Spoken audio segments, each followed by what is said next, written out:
우리 요절 말씀 로마서 8장 29절 말씀을 같이 암송하겠습니다. 시작. 하나님이 미리 아신 자들을 또한 그의 아들의 형상을 본받기 위하여 미리 정하셨으니 이는 그로 많은 형제 중에 맏아들이 되게 하려 하심이니라. 아멘. 감사합니다. 30절 말씀을 같이 한번 읽어볼까요? 또 미리 정하신 그들을 또한 부르시고 부르신 그들을 또한 의롭다 하시고 의롭다 하신 그들을 또한 영화롭게 하셨느니라. 아멘. 이 한 주 하나님의 영화로움 속에 거하시기를 간절히 축복합니다. 잠수법과 나비라는 책이 있습니다. 도미닉 보비라고 하는 프랑스인이 쓴 책입니다. 이 책은 좀 특이한 것은 뭐냐면 손으로 쓴 책이 아니라 눈으로 쓴 책입니다. 이 장 도미니크라는 사람은 43세에 갑자기 쓰러졌습니다. 그리고 회복은 되었는데 모든 것은 마비가 왔고 왼쪽 눈만 깜빡거릴 수 있게 된 것입니다. 그래서 이 도미니크라는 사람을 도와서 이 글을 쓰게 되는데 한 사람이 그 알파벳을 쭉 읽을 때 자기가 원하는 글자가 오면 왼쪽 눈을 2번 깜빡거립니다. 그러면 그렇게 해서 단어가 만들어지고 그렇게 해서 문장을 구성해서 마침내 책을 완성한 것입니다. 그의 책 잠수법과 나비라는 이 책의 제목처럼 육신은 잠수복을 입은 것처럼 자유롭지 못하지만 그러나 마음만큼은 나비처럼 훨훨 날았던 그의 모습, 그의 마음의 모습을 그 책에 기록하고 있습니다만 그는 눈으로 이렇게 책에서 말하고 있습니다. 흘러내리는 침을 삼킬 수만 있다면 세상에서 가장 행복한 사람입니다. 숨을 들이쉬고 내쉬기만 해도 행복한 사람입니다. 불평과 원망은 행복에 겨운 자의 사치스러운 신음입니다 라고 이야기를 한 것이죠. 우리에게는 너무나 당연한 것이 누군가에게는 감사의 조건이 되고 행복의 요건이 된다고 말하고 있는 것입니다. 우리가 예배하는 이 예배의 자리, 이 시간이 사실 우리에게도 너무나 당연한 시간이죠. 당연히 예배 드린다라고 우리는 말할지 모릅니다. 하지만 하나님 없이 지금 세상에서 근심과 걱정과 어찌할 바를 알지 못하는 많은 사람들은 오늘 하나님을 의지하고 하나님이 인도하심을 받는 오늘 우리들, 예배하는 우리들을 너무나 부러워할 것이라는 것입니다. 여러분, 오늘 예배를 통해서 우리에게 다가오시는 하나님을 만나고 그리고 우리 인생의 진정한 행복을 다시 한번 깨닫는 이 아침의 시간이 되시기를 예수님으로 간절히 축복합니다. 아멘. 저는 이제 앞으로 몇 주간 여러분과 요나에 대한 말씀을 나눠보려고 합니다.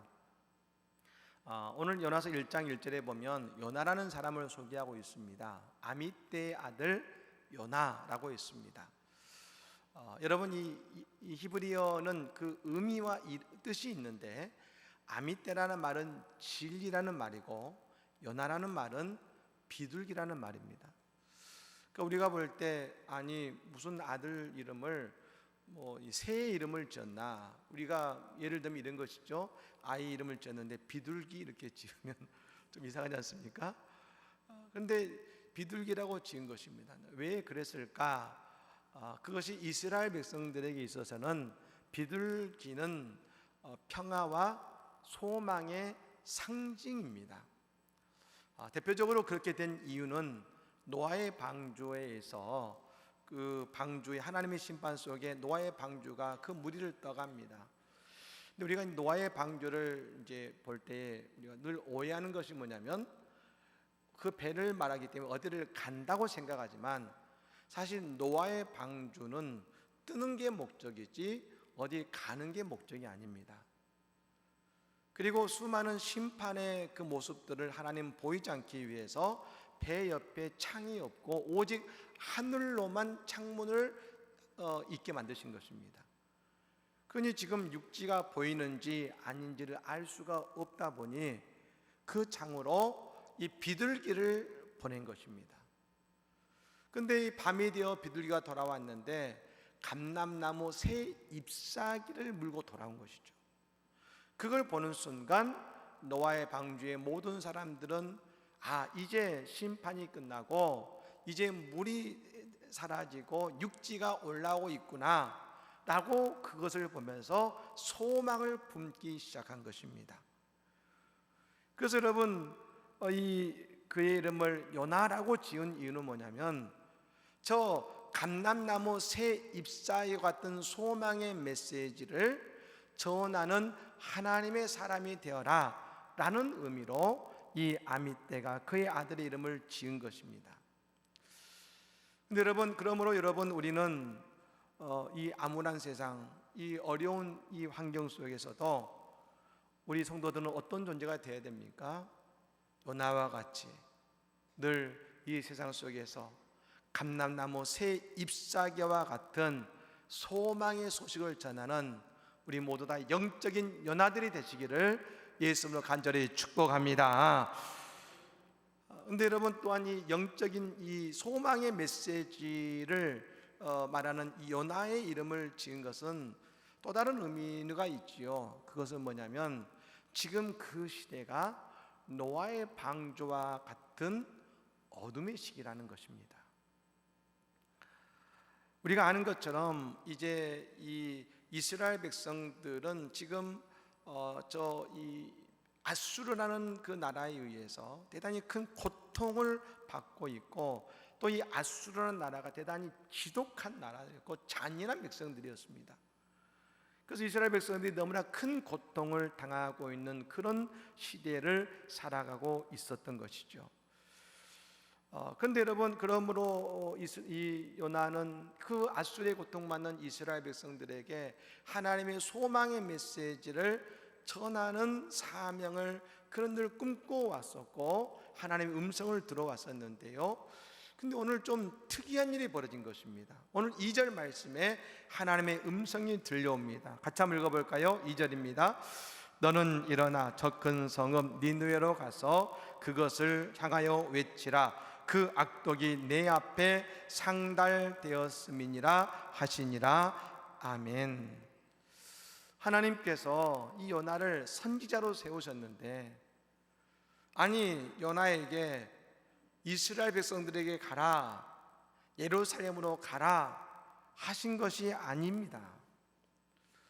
정말 엉뚱스럽게도 아수르로 가서 아수르의 수도인 니느웨로 가라고 말씀하시는 것입니다.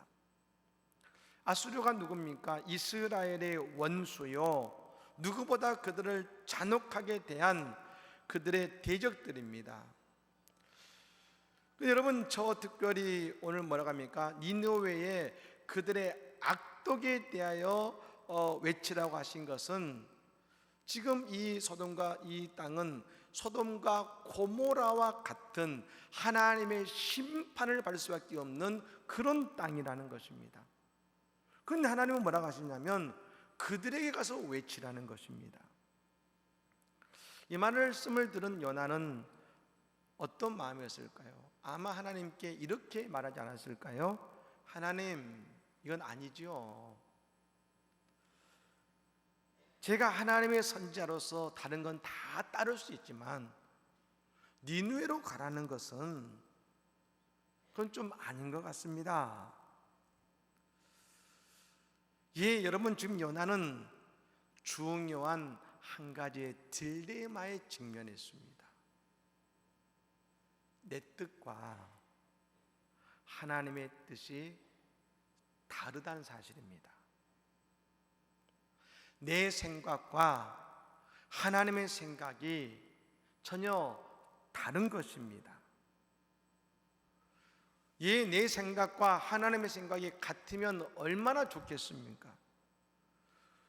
하지만 우리가 성경을 보면서 늘 느끼는 것은 많은 하나님의 사람들과 하나님의 그 뜻은 늘 다르다는 것을 보게 됩니다. 그래서 여러분, 우리가 영적으로 본다면 니느웨는 그냥 멸망당할 땅이 아니라 내 뜻과 다른 하나님의 뜻을 의미하는 것입니다. 여러분, 오늘 우리에게도 이 니느웨가 있습니다. 내 생각과 다른 영적인 니느웨가 우리에게 있는 것입니다. 그럼 여러분, 이 니느웨는 어떤 존재입니까? 내가 도저히 용서할 수 없는 사람.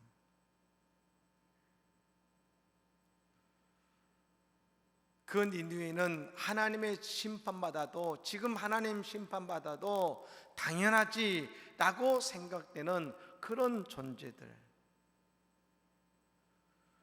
그래서 가까이 하기도 싫고, 아니 말을 하기도 싫습니다. 제가 어느 상담하는 분들의 이야기를 들어보니까 어떤 분들은 부부가 한 달이고 두 달이고 말을 하지 않는 부부도 있다고 들립니다. 어떤 부부는 2년이 넘었는데도 말 한마디 하지 않는, 같은 집에 살지만 말 한마디 하지 않는다는 얘기를 들었습니다. 뿐만 아니라 어떤 형제는 TV에서 나왔는데요, 20년 동안 말 한마디를 하지 않았다는 겁니다. 형제가.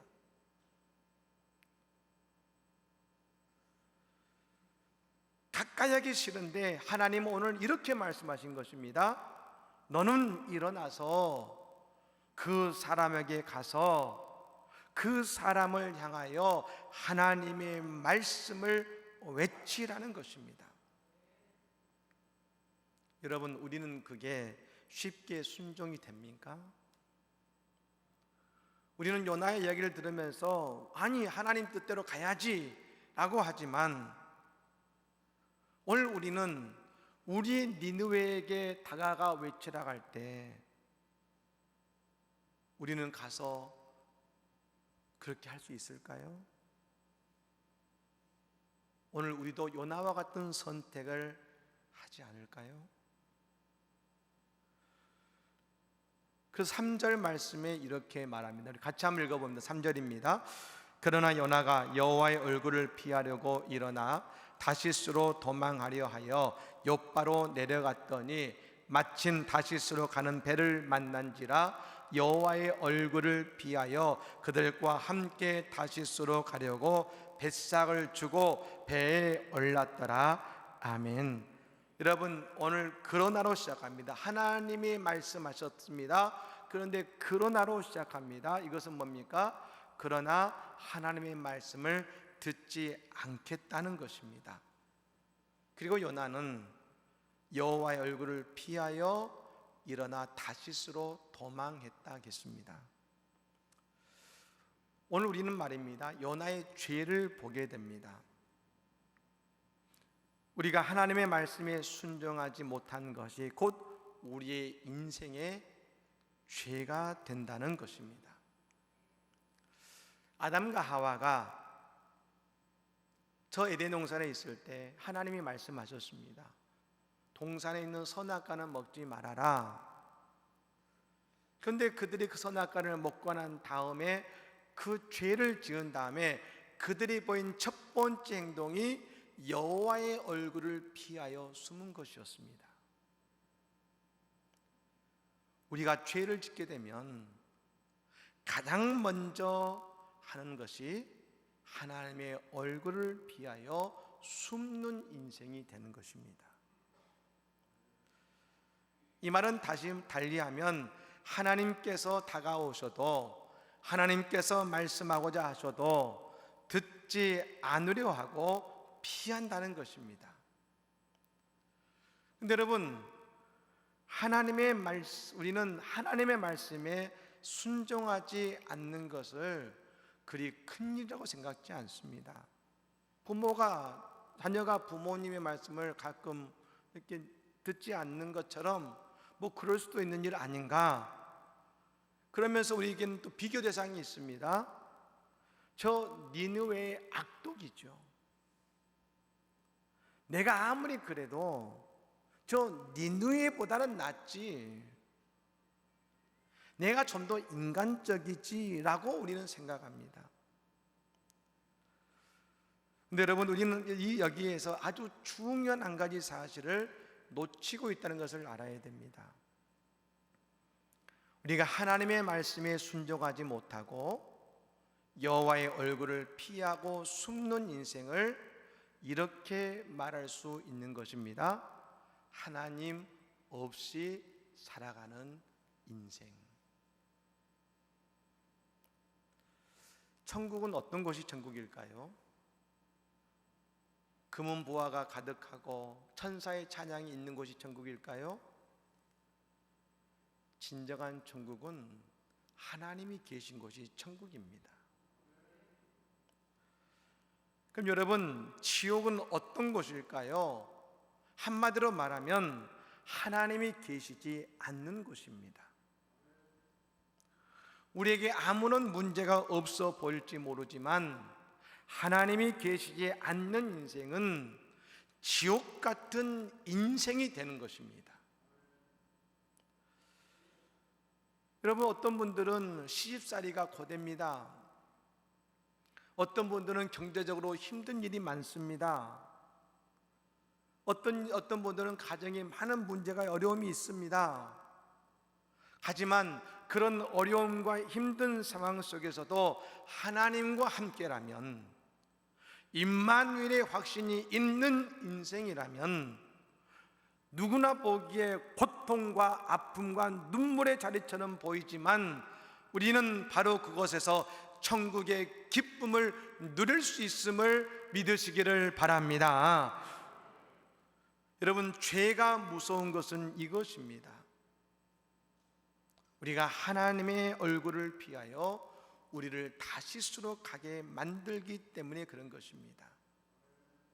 사랑하는 여러분, 지난 한 주 하나님의 낯을 피하여 살아가지는 않으셨습니까? 아니, 여러분의 니느웨 때문에 하나님의 얼굴을 피하여 다시스의 마음을 두지는 않으셨습니까? 오늘 이 예배의 자리에 다시금 하나님의 얼굴을 대면하고 하나님과 동행하는 인생들이 되시기를 주의 이름으로 축복합니다. 그렇다면 여러분, 우리가 하나님의 얼굴을 피하여 니느웨가 아닌 다시스로 나아갈 때에 우리에게 어떤 일이 벌어질까? 그게 세 가지를 오늘 경험하게 됩니다. 먼저, 죄의 형통을 경험합니다. 우리는 늘 하나님의 형통이라는 말씀에 익숙해 있습니다만, 우리가 하나님의 낯을 피해서 나아가면 신기하게 죄의 형통을 경험하게 됩니다. 오늘 요나가 하나님의 말씀과 다르게 다시스로 가려고 마음을 먹고 욥바라는 항구에 도착했습니다. 근데 오늘 성경은 말합니다. 마침 다시스로 가는 배가 있더라 하겠습니다. 여러분, 이 시대는 지금처럼 배가 정확한 시간에 출발하고 늘 배가 있는 게 아닙니다. 상선이 물건을 가지고 이 욥바에 왔다가 물건을 팔고 또 물건을 사서 때가 되면 가는 겁니다. 언제 다시스로 가는 배가 있는지 알 수 없습니다. 그런데 마침 다시스로 가는 배가 있어서 그 배를 타고 갈 수 있었던 것입니다. 죄는 우리가 니느웨가 아닌 다시스로 가게 하기 위해서 늘 우리 인생을 잘되게 하는 것 같습니다. 하지만 여러분, 그 길은 하나님이 인도하시는 길이 아니라, 니느웨가 아니라 다시스라는 것을 우리는 깨닫게 될 때에 우리에게는 오늘 우리의 형통을 분별할 수 있는 성령님의 지혜가 있어야 될 줄로 믿습니다. 두 번째는 뭡니까? 하나님의 말씀과 다른 길로 나아갈 때에 우리의 인생에 큰 폭풍우가 오더라는 것입니다. 4절 말씀에 이런 말씀이 나옵니다. 4절 말씀 같이 읽어볼까요? 4절의 말씀을 같이 읽어봅니다. 여호와께서 큰 바람을 바다 위에 내리심에 바다 가운데 큰 폭풍이 일어나 배가 거의 깨지게 된지라. 아멘. 큰 바람이 일어나고 폭풍우가 일어나서 배가 난파되기 직전이었습니다. 그런데 여러분, 어떻게 바람이었습니까? 여호와께서, 바람을 일으키신 분은 하나님이시라는 것입니다. 그런데 여러분, 우리가 하나님께서라는 이 말씀 속에 우리가 알 수 있는 것은 뭡니까? 요나는 하나님의 낯을 피해서 도망갔는데 하나님은 여전히 요나 옆에 계시더라는 것입니다. 이 큰 폭풍우가 모든 사람들이 볼 때는 큰 위기요 두려움으로 여겨질 것입니다.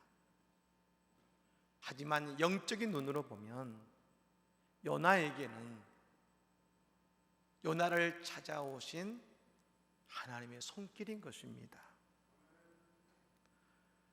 우리는 고난이 축복이라는 말을 들을 때가 있습니다. 우리는 말하죠. 무슨 고난이 축복입니까? 예, 그렇습니다. 그런데 고난이 축복이 될 수 있는 것은 그 고난이 내가 우리의 인생에 다시 살아는 잘못된 길을 갈고 있는 우리의 인생을 다시금 하나님이 인도하시는 니느웨로 돌리시는 손길이 된다면 여러분, 그 고난은 우리의 인생의 축복이 된 줄로 믿습니다. 그 폭풍을 통해 우리는 무엇을 발견하게 됩니까? 하나님의 뜻을 다시금 발견하게 된다는 것입니다. 마지막으로 하나님의 뜻과 다른 인생으로 나아갈 때 우리는 영적인 잠에 빠져듭니다. 오늘 5절 말씀을 같이 한번 읽어보겠습니다. 5절입니다. 사공들이 두려워하여 각각 자기의 신을 부르고 또 배를 가볍게 하려고 그 가운데 물건들을 바다에 던지니라. 그러나 요나는 배 밑층에 내려가서 누워 깊이 잠이 든지라. 아멘. 여러분, 다 죽겠다고 하고 있는데 지금 배가 난파될 정도로 엄청난 파도 속에 있는데 요나는 이상한 행동을 합니다. 그 배 맨 밑층에 내려가서 깊은 잠에 빠져듭니다. 요나가 하나님의 선지자라면 그 죽겠다고 울부짖는 사람들, 고통받는 사람들의 소리를 들었어야 했습니다. 그때가 얼마나 큰 난리가 났습니까? 하지만 죄 때문에 더 이상 하나님께 기도하지 못할 때 우리는 영적인 잠에 들게 된다는 것입니다. 오늘 우리는 영적인 잠에 들어있지는 않으십니까?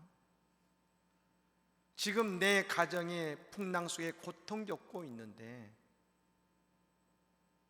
내 아이들이 지금 영적인 이 풍랑 속에 큰 고통 속에 있는데 나는 그건 모르고 잠만 자고 있지는 않습니까? 지금 내 아내가, 내 남편이 영적인 고통으로 그 인생의 고통 속에 울부짖고 있는데 나는 내일이 바쁘다고, 나는 내 삶이 분주하다고 혹시 그 소리를 듣지 못하고 계시지 않으십니까? 지금 이 안성 땅에 있는 수많은 영혼들이 아파하고 있는데, 괴로워하고 눈물 짓고 있는데 우리 교회는 혹시 우리는 좋사오냐며 우리는 잠들어 있지는 않습니까? 예수님께서 저 변화산에 베드로와 요한과 야곱을 데리고 올라가셔서 예수님의 본 모습인 빛나는 모습과 하나님의 쉐키나 하나님의 임재를 체험하게 했습니다. 그것은 예수님의 사역에 대한 확신을 주시고 십자가의 그 십자가 앞에서도 주님의 사역에 동참하게 하시고자 하는 주님의 배려요 은혜였습니다. 그런데 그 주님의 은혜 앞에 베드로는 뭐라고 하냐면 주여 여기가 좋사오니 초막셋을 짓고 여기서 같이 머물러 있고 싶습니다라고 말한 것입니다. 예수님은 지금 산 아래 죄 때문에 울부짖고 있는 사람들의 눈물을 보고 계시는데 여전히 산 위가 좋사오니라고 말하는 제자들이었습니다. 또 얼마 후에 예수님 겟세마네 동산에서 땀방울이 핏방울이 되도록 기도하시는데 여러분 얼마나 간절한 모습으로 외치며 기도하셨겠습니까? 그런데 그 모습을 보고도 이 제자들은 기도하지 못하고 깊은 잠에 들어버렸습니다. 왜요? 이들은 지금 영적인 깊은 잠에 빠져들어 버린 것입니다. 그것이 지금 그들의 요나와 같은 영적인 모습인 것입니다. 오늘 우리가 기도하지 않으면, 오늘 우리가 하나님의 말씀 속에 거하지 않으면 우리는 영적인 잠 속에서 그저 나 혼자 꿈꾸는 인생이 되어버리는 것입니다. 사랑하는 여러분, 우리는 어떠한 인생을 살아가기를 원하십니까? 요나는 분명 하나님의 말씀을 들을 정도로 뛰어난 예언자요 선지자였습니다. 그런데 오늘 우리가 요나를 생각하면 무엇이 떠오르십니까? 저는 요나를 생각하면 물고기밖에 떠오르지 않습니다. 물고기는 요나의 불순종의 결과 아닐까요? 예, 우리에게도 니느웨로 간다는 것은 결코 인정하기도 어렵고 하기도 어려운 일입니다. 하지만 하나님의 백성은 내 뜻대로 내 인생을 사는 인생이 아닙니다. 분명히 하나님의 뜻대로 사는 인생이라는 것을 우리는 잊어서는 안 되는 것입니다. 출애굽한 이스라엘 백성들이 40일 만에 저 가나안 입구까지 갔습니다. 하나님은 그곳에 들어가자 하시는데 이스라엘 백성들은 외쳤습니다. 우리는 다시금 애굽으로 돌아가야지. 아니, 우리는 광야에서 죽을 거야 하며 그들은 나아가라는 하나님의 말씀에 순종하지 못하고 그 자리에서 하나님이 주시는 영적인 가나안 땅이 아니라 그 광야에서 단식하며 머물렀을 때 그들은 40년의 시간을 보낼 수밖에 없었습니다. 근데 그 40년 동안 하나님은 오직 한 가지를 하셨습니다. 이스라엘 백성들이 하나님이 나아가시면 그 길을 나아가고 하나님이 멈추시면 그 길을 멈추는 시간. 40년 동안 오직 그 한 가지 하신 것입니다. 하나님이 나아가시면 나아가고 하나님이 멈추시면 멈추는 인생. 오늘 우리도 이 한 가지, 하나님의 인도하심으로 나아가고 하나님의 뜻대로 멈추어 서는 것, 즉 오늘 내가 용서할 수 없고 내가 다가가기 싫은 그 니느웨라 할지라도 하나님이 나아가라 하시고 하나님이 나아가시면 그 니느웨로 향해 나아갈 때 하나님께서는 그 속에서 위대한 주님의 뜻을 이루어 가시는 것입니다. 하나님 우리에게 주신 놀라운 축복은 뭡니까? 잘 사는 겁니까? 아닙니다. 오늘 우리를 통해 하나님의 구원의 역사를 이루어 가르치는 것입니다.